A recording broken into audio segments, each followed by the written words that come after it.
খাই বন হাগে ধন কৃষ্ণ এই ডাইলগটো মই ফেচবুকৰ বন্ধু এজনৰ পৰা শিকিছোঁ দেই। তেওঁৰ ফেচবুক পেজটো মই সদায় চাই থাকোঁ। আৰু এয়া দেখিছেনে, গাখীৰ খুৱাই আছোঁ, গৰু গাখীৰ খুৱাই আছোঁ। 3টা পোৱালি, মাকে কিমান গাখীৰ দিব সেয়েহে খুৱাই দিছোঁ। আৰু ডাঙৰ হওক এনেদৰে খুব ধুনীয়াকৈ সিহঁতি গাখীৰটো একদম চুপি পিনি খায়, ভাল লাগে মোৰ সদায়। ৰাতিপুৱা গধূলি আৰু দুপৰীয়া 3বাৰ ইহঁতক খুৱাই আছোঁ। কৃষ্ণ খাই মন হাগে ধন।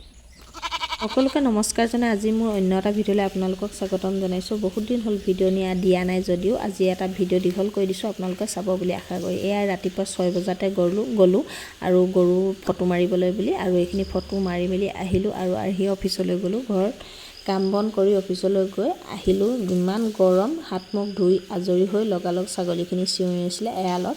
এয়া দেখিছে নহয়, সৰু পোৱালিকেইটাক গাখীৰ খুৱাইছোঁ যে সি ডাঙৰটোকো লাগে মানে, ইয়াক পাঠালে ৰখা হৈছে, কিন্তু ই পাঠালে ৰখাৰ কাৰণে সি মানে খাব বিচাৰিছে। তাক দিছোঁ, সিও মানে একদম পূৰা গাখীৰ দুধদানিটো বহুত বেছিকৈ খাবলৈ ভাল পায় আৰু তাকো অকণমান খুৱাই দিওঁ।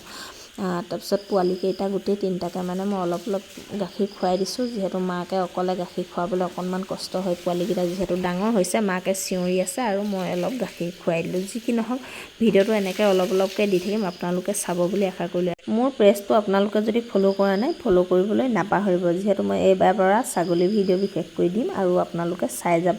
এটা খুব ধুনীয়া গঠনমূলক কমেণ্ট কৰিবলৈ বুলি আপোনালোকলৈ ভিডিঅ'টো এৰি দিলোঁ। ধন্যবাদ।